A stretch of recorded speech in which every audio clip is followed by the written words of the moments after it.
নমস্কার, আপনারা শুনছেন প্রণমামী জগৎ জননী থেকে। জীবন কি করে সহজ সরল পথে চলবে তার উপায় বলে দিলেন শ্রী রামকৃষ্ণ পরমহংসদেব।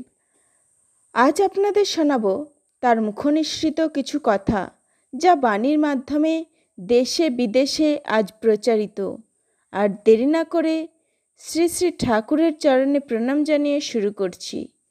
তিনি বলতেন, একমাত্র জ্ঞান, দয়া, প্রেম ও ভক্তি মানুষের চৈতন্যকে সর্বোচ্চ স্তরে নিয়ে যেতে সক্ষম। তিনি আরও বলছেন, যদি তুমি মনের মধ্যে অন্ধকার কালো মেঘ পুষে রাখো, স্বয়ং ঈশ্বরও তোমায় আলোর পথ দেখাতে পারবে না।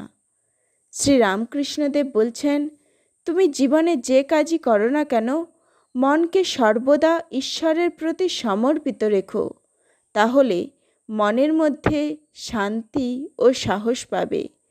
শ্রী ঠাকুরের মতে, তোমার ধর্ম আমার ধর্ম বলে লড়াই করে কী লাভ, যখন তোমার আমার সবার গন্তব্য সেই একজনেরই কাছে।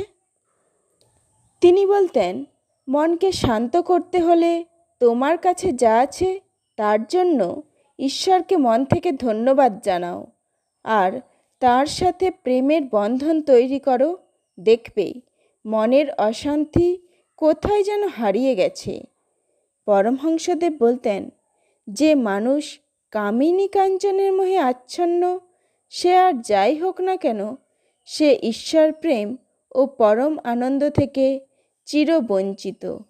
জয় শ্রী ঠাকুর রামকৃষ্ণদেবের জয়। নমস্কার, আজ এই পর্যন্তই। প্রণমামী জগৎ জননী। লাইক, কমেন্ট, শেয়ার ও সাবস্ক্রাইব করে পাশে থাকার জন্য আপনাদের অসংখ্য ধন্যবাদ।